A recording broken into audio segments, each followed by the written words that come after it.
My name is Kevin Cabrera. I'm with the Santa Ana Public Library. It is Wednesday, September 28th, 2011, 3:25 p.m. and I'm at the Templo Calvario in Santa Ana, California. Can you please tell me your name? Yes, my name is Daniel De Leon. Daniel. I'm the senior pastor of Templo Calvario in Santa Ana. Okay. And you're the senior pastor, so what does your job entail, or what are your duties entail as the senior pastor of Templo Calvario?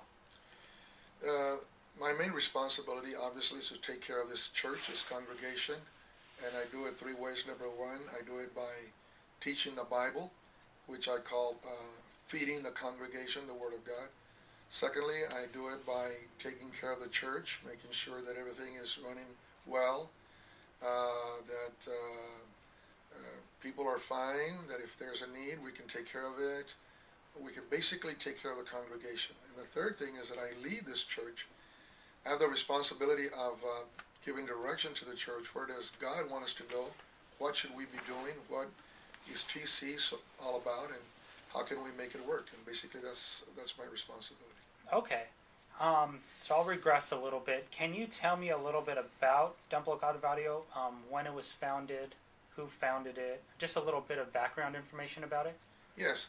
The church started with a small group of people way back in the 20s, the last century.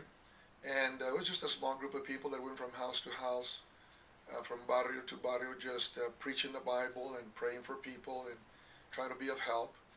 And it started growing, and finally they found a place here in Santa Ana on Civic Center. Used to be called 8th Street. And they became officially organized as an Assembly of God church in 1936. And this year, 2011, we've celebrated our 75th anniversary.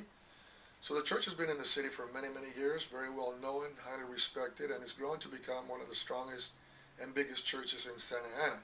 So yeah, we've been here for a long time. And it's always been an Hispanic church. Always been a Hispanic. It's always been Hispanic, yeah. Okay.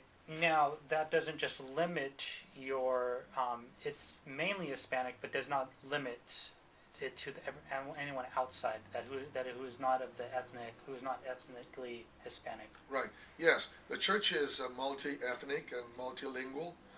We do have some Anglos, and we've got some African American. We do have some Asians. We have services in Spanish and in English. So yeah, no, we're multi-ethnic and multilingual. Okay. Do you know, now it started in Santa Ana, correct? Yes. Now, were these Santa Ana citizens who started it, or were these people who came to Santa Ana, or was it started by Santa Ana citizens? No, it was really started by people from different areas that sort of came together once a week or something to have a Bible study. And like I said, they did it in a home or someplace. But yeah, they were from all over the place. Until they settled in Santa Ana, we can begin to see that they started winning the people of Santa Ana, or the people from Santa Ana started attending the little church. And then from there on, it became primarily populated by people from Santa Ana. But in the last several years, they're coming from all over Southern California. Oh, okay. Can you let me know, or can you tell me what other places from Southern California they're coming from? Well, some people come as far as San Diego. Uh-huh. Some people come a lot from the Inland Empire. We have people all the way from Los Angeles that come, and then all of Orange County. So yeah, they're from all over the place. And some of these people are making traveling far distances. So how did they hear about Templo Calvario?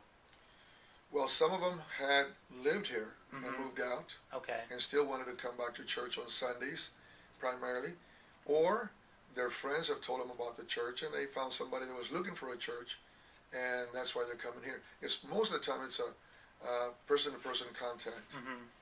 Okay. Now you're saying that this year you're celebrating your 75th anniversary.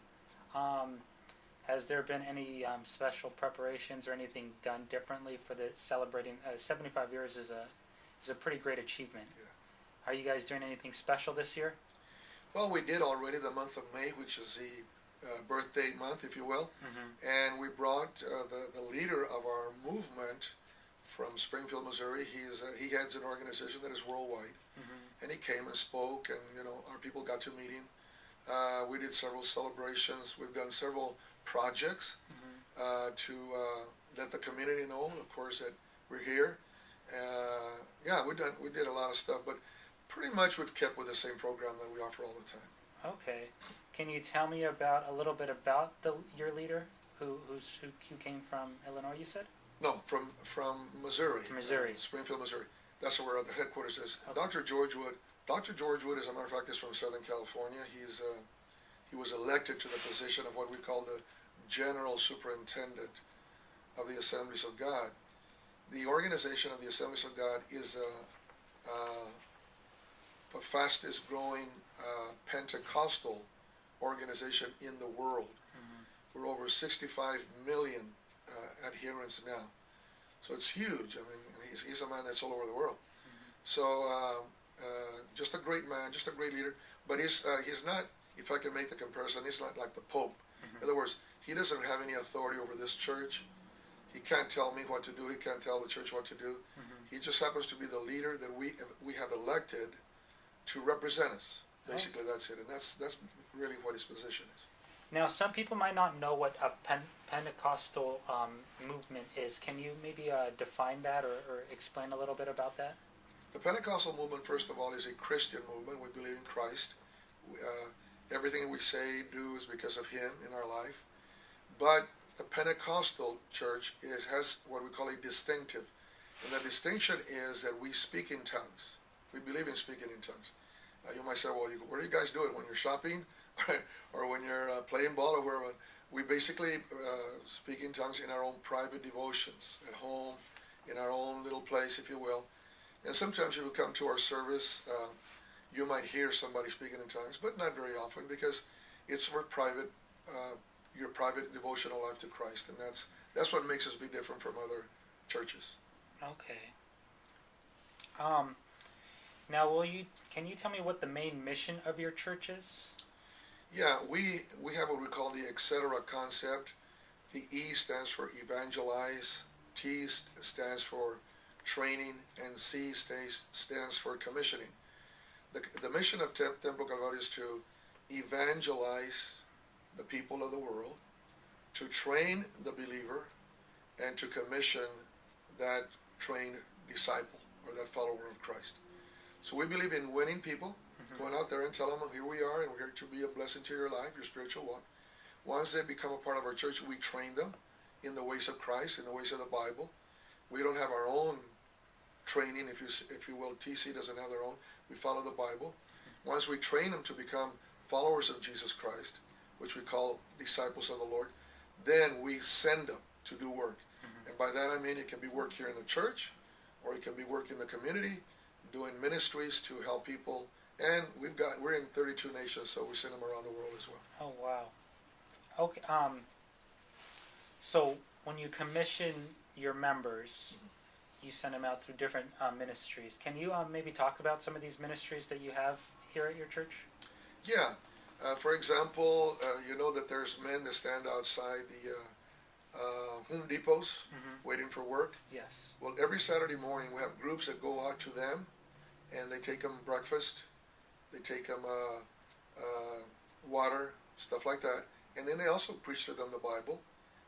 But it's our way of helping those guys. A lot of them are helpless, hopeless. They don't feel like there's anything for them.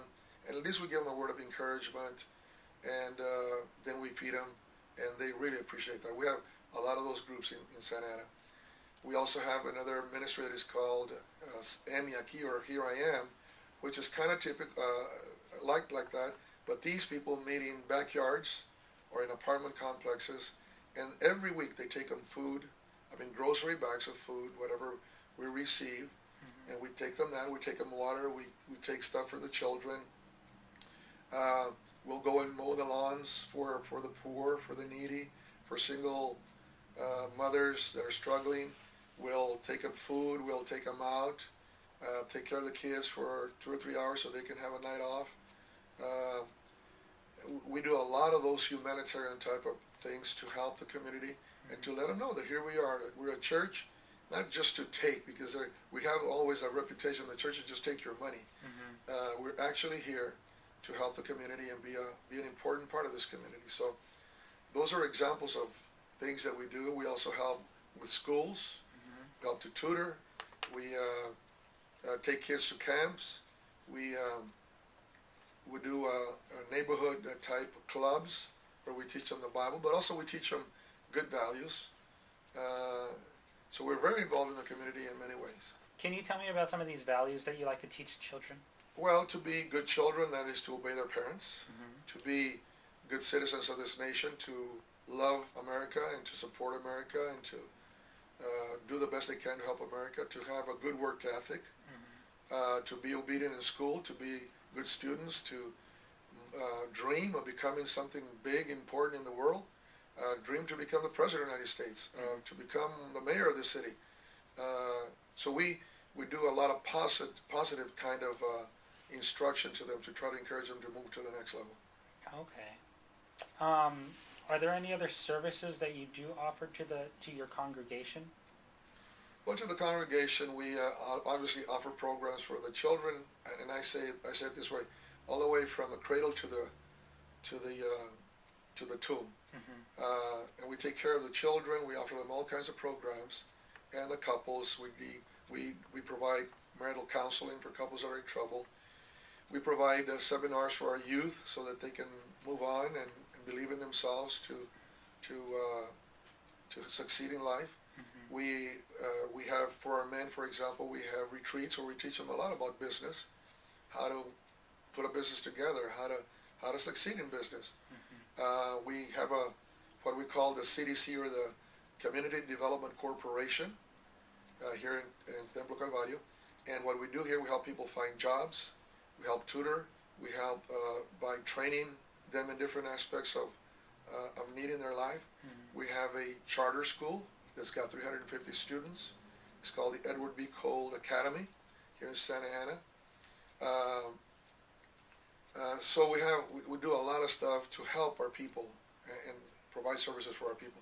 But also all these services are available to the community. Yeah, that's what I was about to ask you. These are not just exclusively for your members? No, for example, talking about couples that have problems in their marriage. Every Tuesday night we have a lesson, a class, where people come, and the majority are from outside the church. They're just from the community, people that are going through problems in their marriage. Edward B. Cole Academy has 350 kids. The majority are from the community. They're not from here. We have a Nova High School here in our facilities. It's also a charter school. They've got 80 students. Well, maybe about 100 are from here. The rest are from the community. And anybody can come. So yeah, we do a lot of that. And how do you get this out to the residents of Santa Ana? Is it just usually, is it by word of mouth, or? We're on the website, word of mouth, flyers, anything we can do to get the word out. We do that. Now, how many members are a part of this church? How many would you say is in your congregation?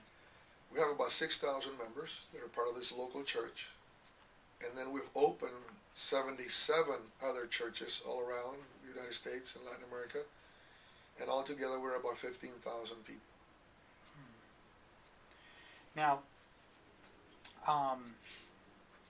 for your members that are here, do they are they actively going out into the community and helping out with Santa Ana?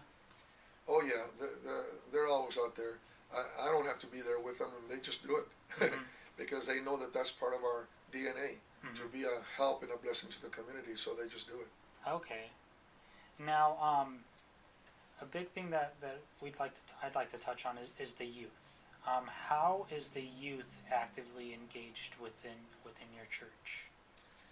Well, most of them, but not all of them, are children of families that attend. And so the families want something for the kids.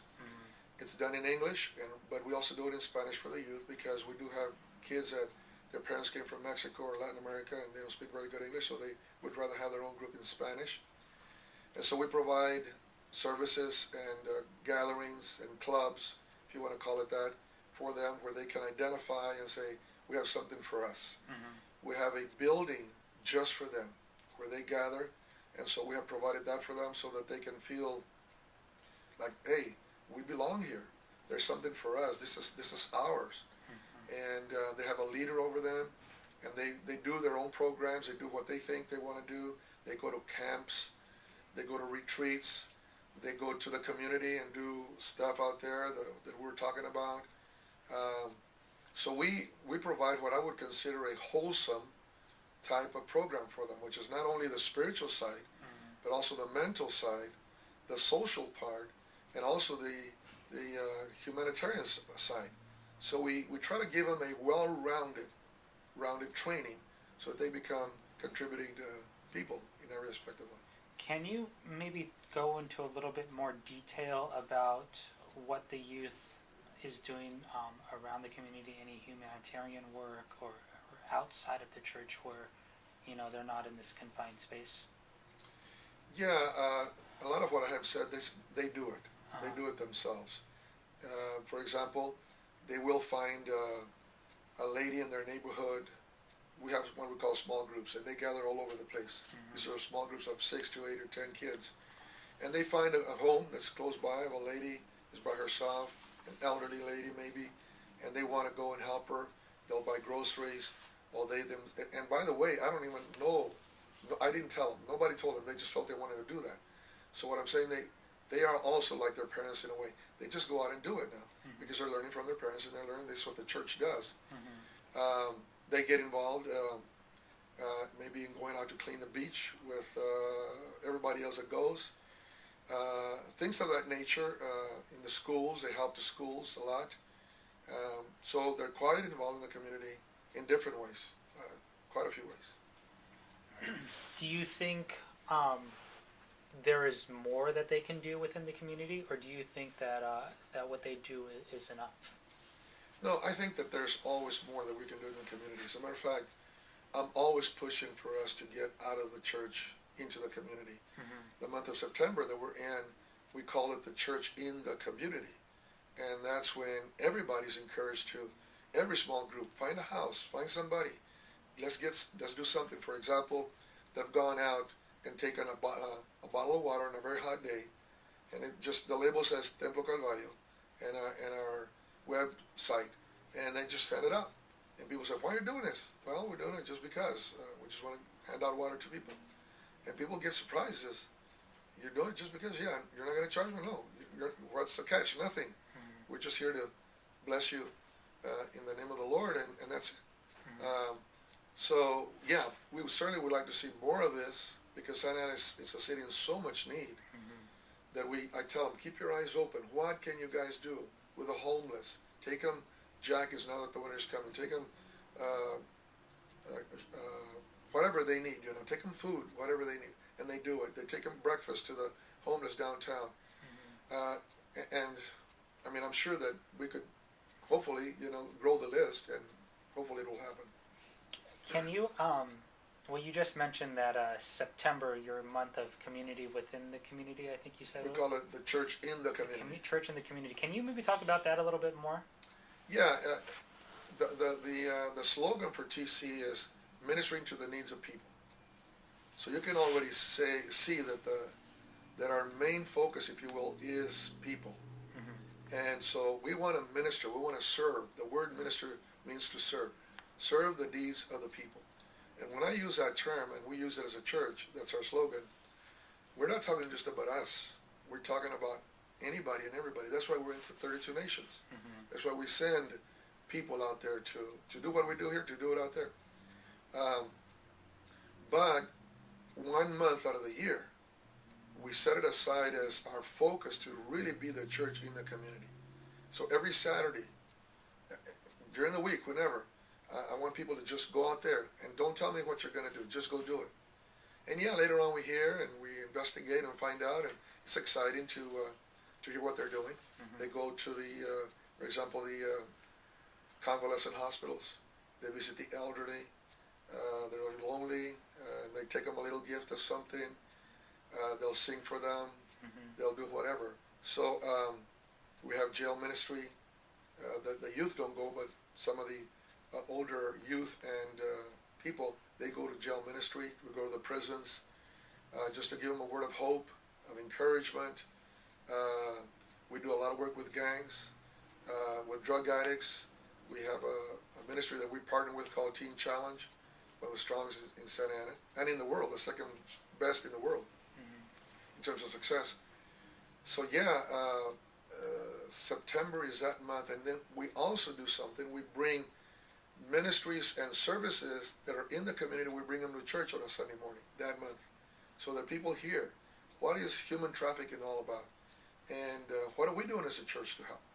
And if we're not, what can we do? And they're outside after they present their need. They're outside, and people can go to them and get involved with them. We do whatever we can to be part of the community. Can you tell me about the residents' reaction to you being involved and going out and trying to help as much as you can? The residents themselves, the people? Yes.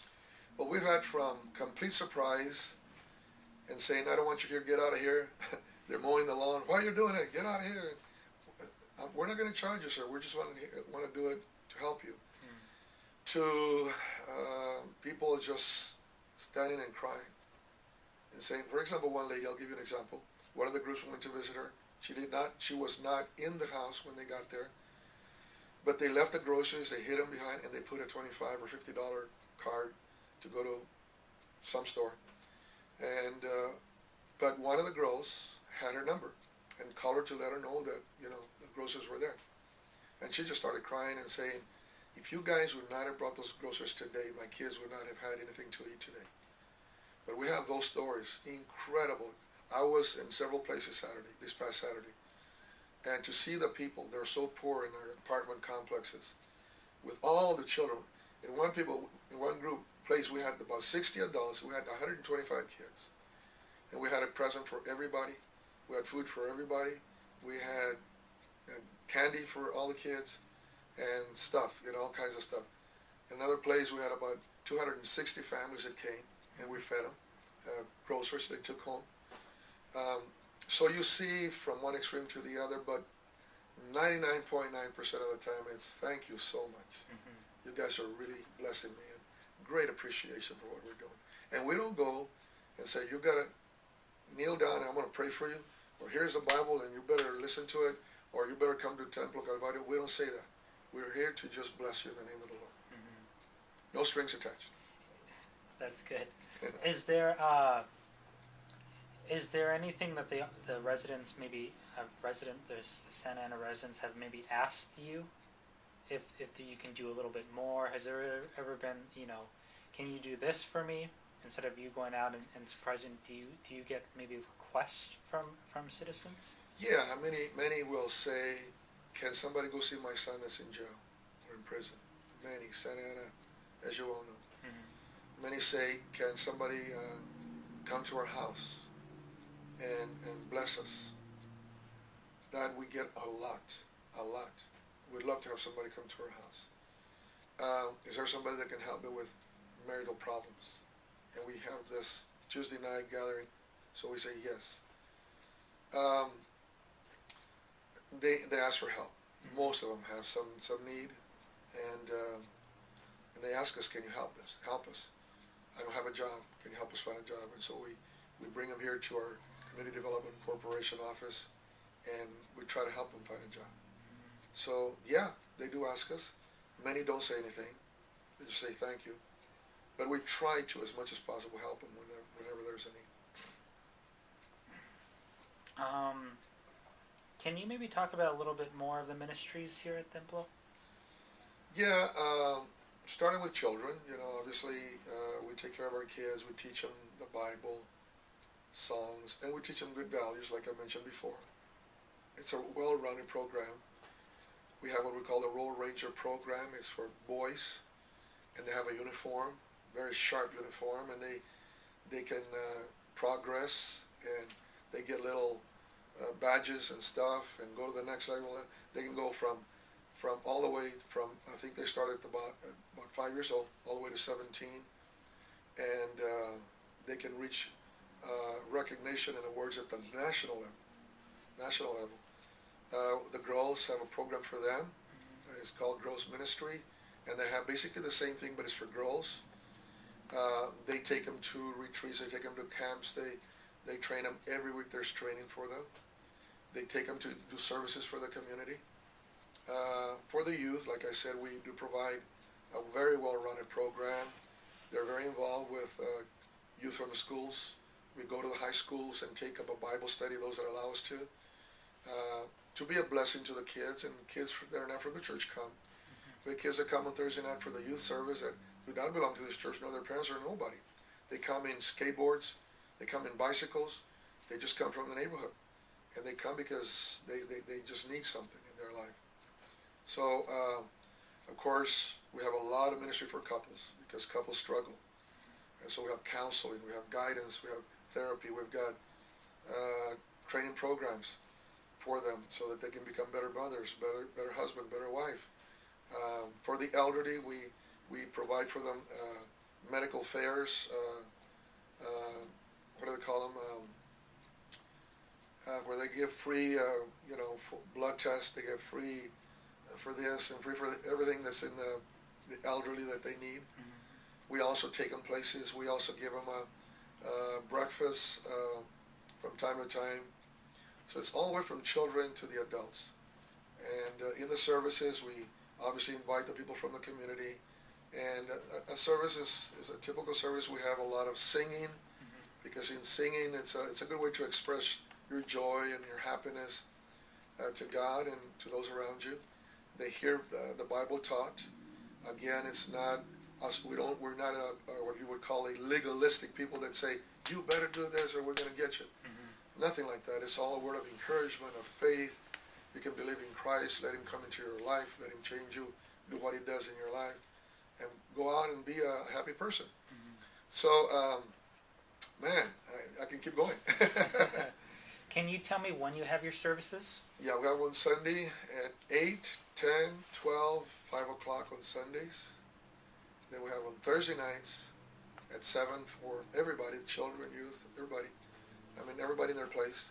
And then we have on Wednesday mornings at 11:30 as well. So there are services all the time.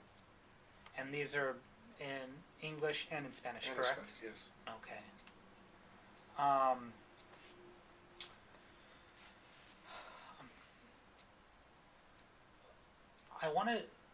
I really would like to speak a lot more about the youth. How is the youth, or how does the youth how are they being affected by things they might see and outside of the church, and how does the church help them? Well, I think that obviously they've seen something in the youth that come here that attracts them to say, you know what, I want to go. And like I said, their parents have never come. They may have or not have a religious background. They may be involved in a church or not. But they've seen something in our youth that they say, you know what, I'd like to go there. I think what they've seen is that these are kids like anybody else. They dress like everybody else. They act like everybody's or just as crazy as anybody else. But they see that they're not in gangs. They're not in drugs. They're not always fighting, or bickering. They're in good homes, pretty much. They see that they're excelling in school. And again, not that they're so religious. It's just they're ordinary kids, but they've learned here in the church that it is important to study. It's important to go to school. It's important to graduate. It's important to strive for the best. They've learned to be good kids and obey their parents. I mean, I can tell you that all of them are rebellious like anybody else, but we teach them that they should be obedient to their parents. They see the family units. A lot of these kids see the family units, and they come from broken homes. As a matter of fact, the majority that come from broken homes, dysfunctional homes, where daddy is a drunk or an alcoholic or a drug addict, where he beats them, where he beats their mother up, or where they're abandoned and they have this father wound, and they're looking for love. They're looking for somebody to care. They see all those things. They hear about it, and they start coming to church. So we have helped a lot of those kids that come from broken homes. They're just looking for help and love, and they found it here. Now, are there any services that the city of Santa Ana provide the church itself? Are you in conjunction with the city at all? We work a lot with the city through the years. We've done all kinds of stuff with the city, but the city doesn't really give us anything. Talking about the city government or whatever, they know about us. The mayor had his prayer breakfast here for 15 years. They know about us because of all we've done in the community. They respect us highly. We have a good favor with the city. Like I said, very respected. But they do call us. The mayor calls me. The councilmen call us. They allow us, if we want to make a presentation, if we want to speak to any one of them, we have an open door. Many of the services in the community know about us, and they send people to us, refer them to us. We refer people to them. So we're very involved with the community, with social services, with the whole medical arena, helps that are there for our people, all that area. We're very involved. Can you maybe go into a little bit more detail about the services and the medical arena and all that you are in conjunction with the city with, that you help out? Well, in terms of the medical, for example, my brother who runs our Community Development Corporation, he sits on the board of one of the local hospitals, a coastal community. And because of that, we are tied in very tightly with that group of doctors, you know. And they hear us. What do you hear? You know, are we doing the right job or not? They've made changes because of our council. We have another doctor that has several clinics, and he's very involved with us. As a matter of fact, he talks about us like it's almost his church. And they always want to come to the church and provide a clinic or whatever. They would like to open a clinic here, on site, as a matter of fact. If we're able to, we'd like to do that. So again, very involved in those ways. Some of our people cannot afford hospitalization, cannot afford medical attention, they cannot afford medicine. And these doctors find a way to help them because we're so involved with them, and we support and encourage people to go to their places. So yeah, you know, quite involved with the medical community. That's good. I'm not sure if you might be aware of this, but the city of Santa Ana is going through a very hard time right now. They're in a very fiscal crisis. Right. How do you see that the Santa Ana's crisis? Do you see that affecting your church, or your the residents, or even your members? Oh, sure. We're suffering like we've never suffered in the history of this church financially. A lot of our members have lost their jobs, have lost their homes. A lot of them have lost their homes. It's a real sad day for us and for the city that they're even considering maybe filing bankruptcy. As the economy in a city or a county goes, so goes the economy in a church. We have had to release 50% of our employees in the last 2 years. Everybody that's employed in the church has taken a cut. And you know, I hear on television that they're upset because they took a 2.5%, 3.5% cut. We took a 20% cut to be able to just pay the bills. And we're not paying the bills like we should. We're really struggling. So yeah, the city is affecting us, and we're our people tremendously. And I don't know what the answer is. I don't think that anybody really knows, because they would have already offered it. But in a word, we're a minuscule of what the MAC is. They're suffering, we're suffering.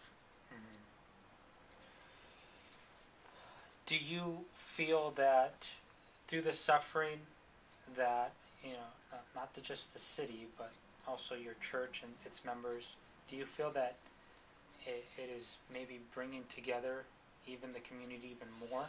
Or do you think it is maybe raising tensions? I think that the first phase of going through a crisis is the phase of raising tension. And it comes about as as a result of doubting that they're doing a right job. President, everybody, governor, city, not trusting. So all that contributes to that tension in a community. Who do you trust? You don't know who to trust. Who do you say? What's your frustrations? Where do you air them out? If you do it at work, are they going to fire you? Because right now everybody's going after your job. If you say to the city fathers, what are they going to do? Do they care? Not trusting. It's an awful feeling that I think is part of this subculture of people that are struggling. We've developed a whole subculture within our community of people that are struggling to make it. We have more poor people than ever before. We're handing out through one of our ministries we're helping over 800 families per week with food and whatever we're able to give them.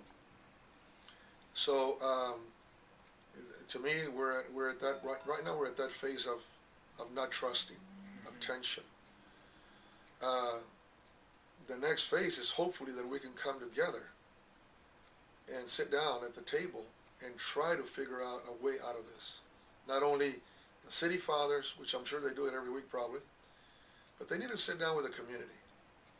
And they need to hear them out. Even if they just yell at them and scream at them and whatever, let them ventilate, let them get it out.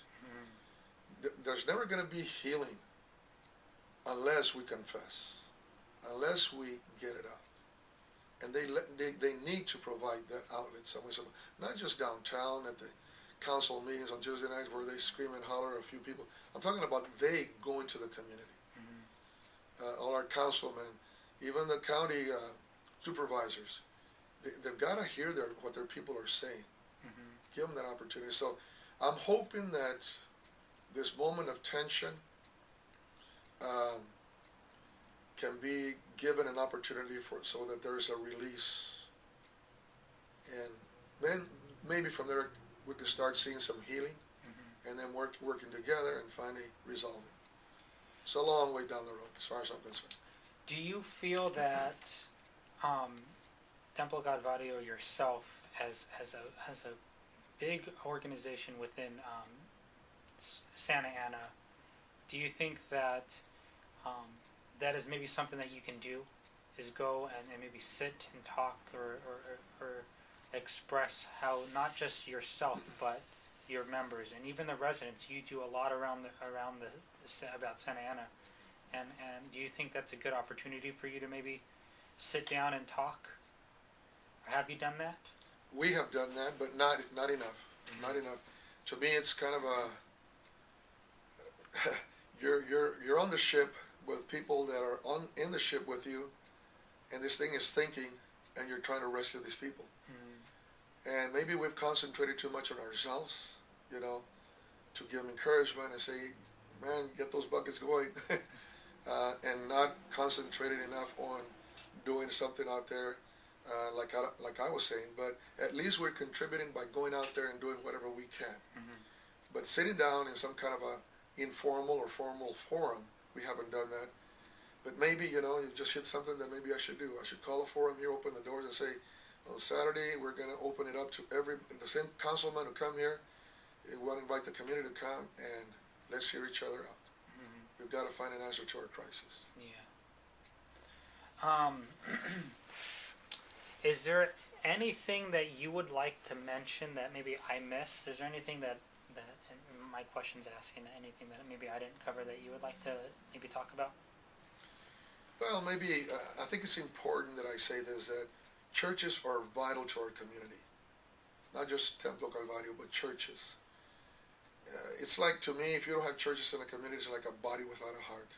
Because the churches pretty much have a sensitivity that maybe other organizations don't. Some of them, the organizations that are sponsored by the government at the highest level, the national, the state or the local or county, whatever, they do it because it's their job. But I think churches do what they do because they have a heart, because they really care about people. So to me, Santa Ana is blessed to have many churches. and all of them are important. And I would hope that coming generations would never, never, never for a moment say, you know what, we don't need churches. All they do is take money from people. Well, we do receive money, and the reason we receive money is to help the community. We're here to help the community. That's what we're all about. We've started schools, hospitals all over the world. The churches are the ones that have started the places for the orphans, food programs around the world, you know, organizations that are worldwide known. They're Christians, and they've done what they do is to help people. Mm-hmm. So I just hope and pray that people recognize that there is an incredible need for churches in the community, and that they will always give us our place, because we're here to help. That's very good. Is there a message that you would like to send to the youth, not just within your church, but around Santa Ana? Dream, and dream big. And don't let circumstances hold you back from doing what you really want to do in life. Mm-hmm. And never forget that there's a God that cares about us, and that He can help you get there. Okay, Pastor Danny, I think that is all I have. If there's anything else that you would like to say, go ahead. But I think I've gotten everything that I needed. I think I've covered it, and thank you so much for the opportunity. I hope it helps somebody. Move on. And thank you for all your contributions within the city of Santa Ana, and I'm sure everyone greatly appreciates it, and it was a pleasure. Nice meeting you, Kevin. You have a good day. And keep going to church. Wherever you go, keep going. Listen to your grandma.